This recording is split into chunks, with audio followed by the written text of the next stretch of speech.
I don't think the banks are slow to react. You see, the way the CBR works is that the CBR is a policy rate.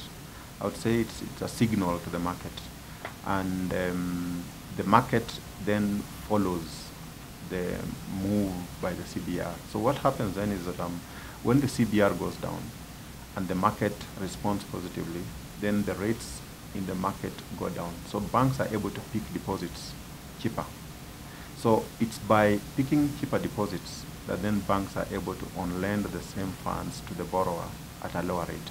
So it's the reduction in the cost of funds to the bank that makes it possible for the bank to on-lend the funds at a lower rate.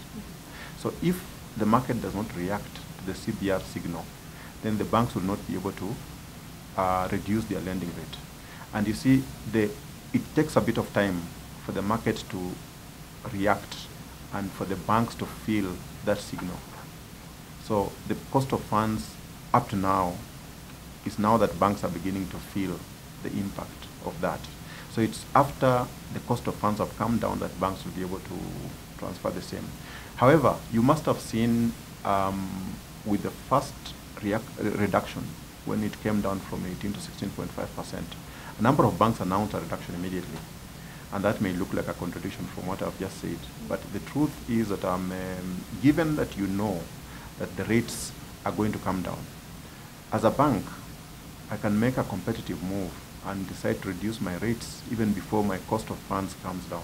The other thing, by the way, that you need to be alert to is the kind of funding structure that the bank has. You see, the bank picks deposits, and these deposits are normally fixed for a given period. So you can have a fixed deposit, say, for a month, for 2 months, for 3 months. But fortunately, most of the deposits are fairly short term, a month or even less. So it means that when the deposit comes up for renewal, it will be renewed at a lower rate. If you happen to have fixed deposits that are much longer, by long I mean 3 months and above, even if the rates came down, you will not start feeling your cost going down until those deposits come back for renewal, which will be in 3 months' time. So it will take a lag that is much longer than the other bank that funds itself from much shorter funds. You see, and a number of banks also fund themselves from the interbank. For example, a significant proportion of them might be on the interbank, and the interbank more or less reacts almost immediately. From as early as next week, you will start seeing a number of banks bringing their cost of, because their cost of funds will start coming down, a number of banks start announcing that we are bringing down our base rate.